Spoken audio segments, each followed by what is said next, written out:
Ang pagbabagong anyo ni Jesus. Yung pong pagbabagong anyo ni Jesus ay para magbigay ng katatagan sa kanyang mga alagad sa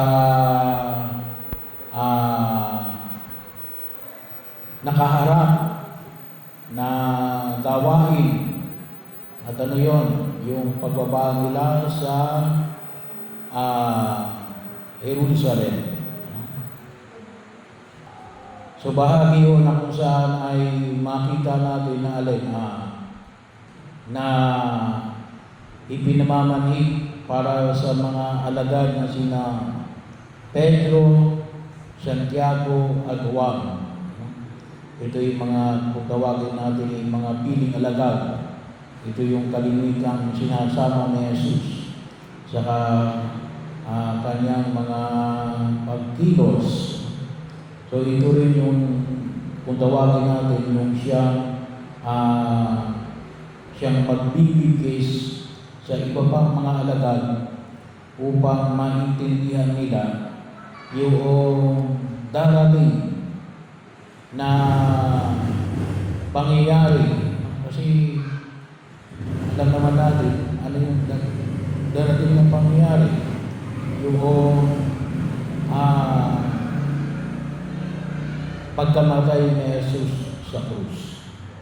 So kinakailangan ihanda yung mga nabanggit na mga alagad, palakasin ang kanilang kalooban na ito ay bahagi ng kanyang mensahe na kinakailangan mangyari para sa pagliligtas ng sangkatauhan.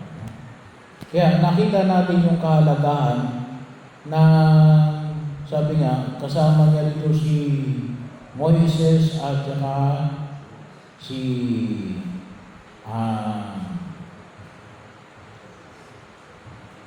Moises at saka si Elias, na nagpapahayag ng si Moises kasi ay kung tawagin natin ay the law, yung mga batas ng Israel. Para sa mga Israelita, ang tawag nila ay Torah, the law. Ano yun? Yung 5 books of Moses: Genesis, Exodus, Leviticus, Numbers, and Deuteronomy. Yung unang 5 libro ng lumang tipan. And then, si Elias, nagre-represent ng mga propeta. So basically, yung kahalagahan ng lumang tipan na ipinamamanhik ng 2 taong ito bilang kaganapan ng pangako ng Diyos. Kaya nga doon sa unang pagbasa, ano yung unang pagbasa? Yung tipan ni Abraham at ng Diyos. Pagkatapos maghandog si Abraham ng tinatawag natin sinunog na handog, burn offering, yung mga hayop na kanyang hinabi sa gitna at pagkatapos ay inialay sa Diyos sa pamagitan ng pagsunog. Yun yung pamamaraan ng lumang tipan. Ang tawag na natin ay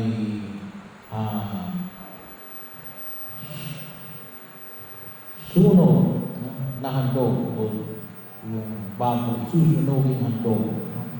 So nagsunog, naghandog si Abraham sa harapan ng Diyos.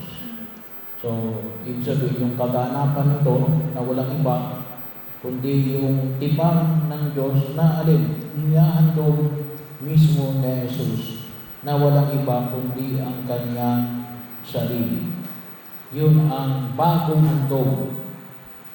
Kaya bahagi yun. Wala na tayo ngayong tinatawag na, kasi kapag wala na kasi yung templo ng Jerusalem. Para makita natin sa templo kasi ng Jerusalem, yung bahagi na ito ng altar. Kasi yan, tao.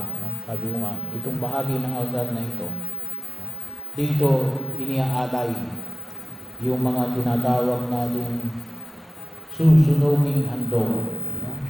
Dito sinusunog. So dito ngayon, hindi na yung susunoging handog. No? Ngunit ang inihandog na natin ni alin? Si Jesus. At yun ang alin? Yun ang nakita nila doon sa bundok ng Tabor na nagbagong anyo si Jesus puti-puti, no? Kasama si Moises at si Elias.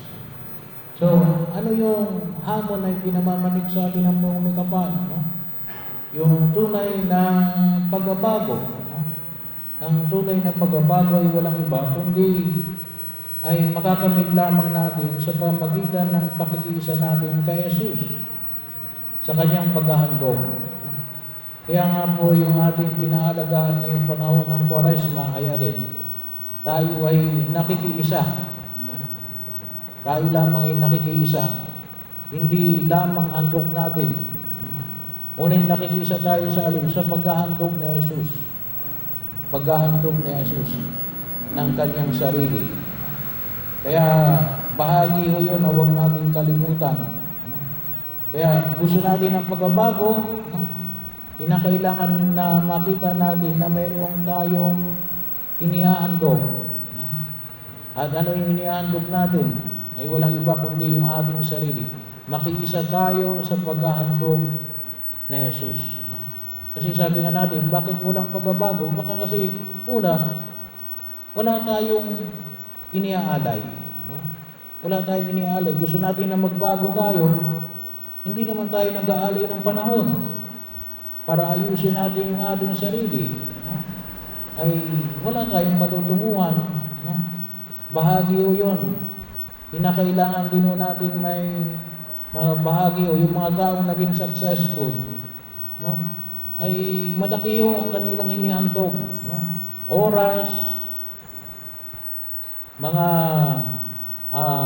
kanilang kayamanan, kasi bago ka man, kinakailangan mong, sabi nga natin, ay kinakailangan mo rin ibigay yung kayamanan mo para ito ay higit na maging kapakinabang o talento.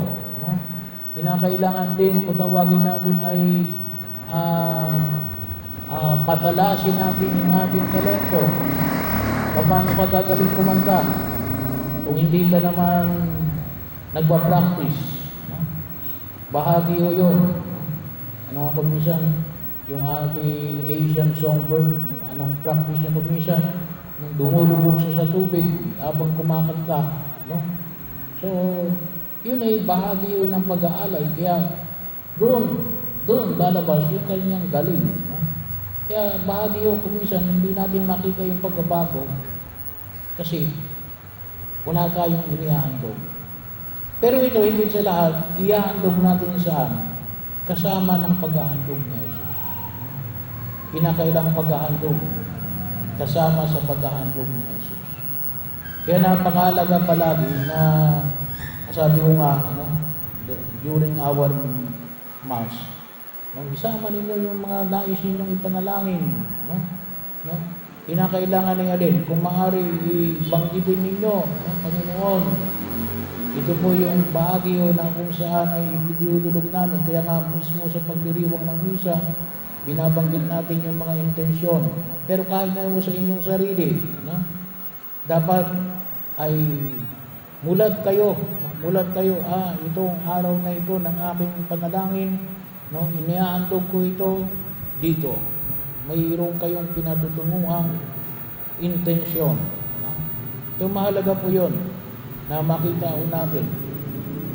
Mayroon tayong ihahandog sa Diyos para makita natin yung pagbabago anyo sa buhay natin sa daigdig. Kaya yun po isa sa mga basihan. Hindi naman nagbabago. Bakit? Hindi ka marunong maghandog ng sarili mo. At hindi lang yun, paghahandog ng sarili mo. Kinakailangan ni alin? Isama mo sa paghahandog ni Jesus. Kasi kinakailangan alin? Ilingin natin na ito ay basbasan ni Jesus. Sapagkat ang tunay na nagliligtas ay alin? Yung paghahandog ni Jesus. Saan? diyan sa krus at sa kanyang muling pagkabuhay. No? Ginawa ang makita natin. Kaya nawala ang ating kasalanan gawa ng alin? Ng dakilang handog. Yung tinatawag nating kordero ng Diyos na nag-aalis ng mga kasalanan ng sanlibutan. No? Pag sinabi natin kordero, no? Sabi nga natin yung kordero, hindi lang tupa, ano? Hindi lang tupa, kundi alin?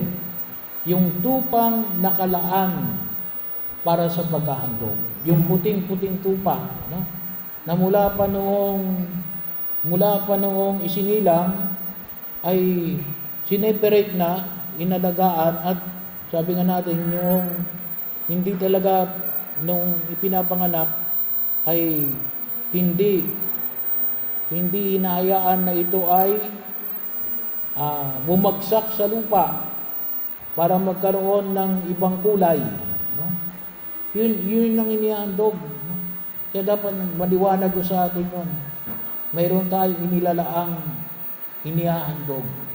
At yun ay walang iba kundi ang ating Panginoong Jesucristo. At pangatlo, bahagi rin na makita natin na alin? Na sinabi nga ho sa ikalawang pagbasa na pinamamanig ko sa atin sa sulat ni San Pablo sa mga taga-Pilipos. Anong sabi niya? Iwasan natin yung hilig ng katawan. Yung hilig ng katawan. Yun ang ating iwasan. Sabagat kuminsan, kaya tayo hindi natututong magandog. Bakit? Ay gawa ng pinababayaan natin yung hilig ng katawan. Kaya rin kuminsan, makita rin natin, yung sakit.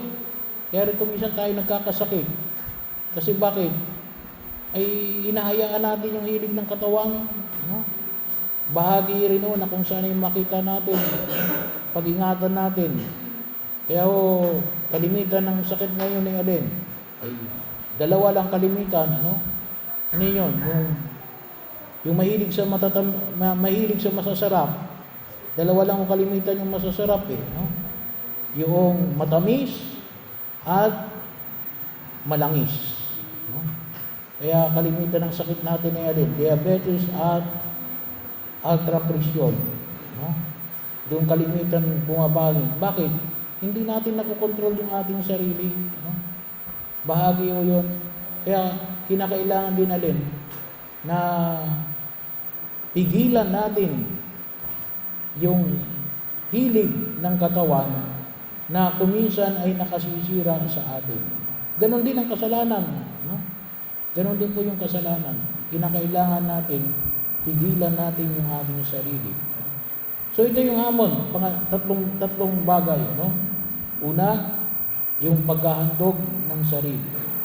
Pangalawa, itong paghahandog na walang iba kundi kasama sa paghahandog ng ating Panginoong Jesucristo.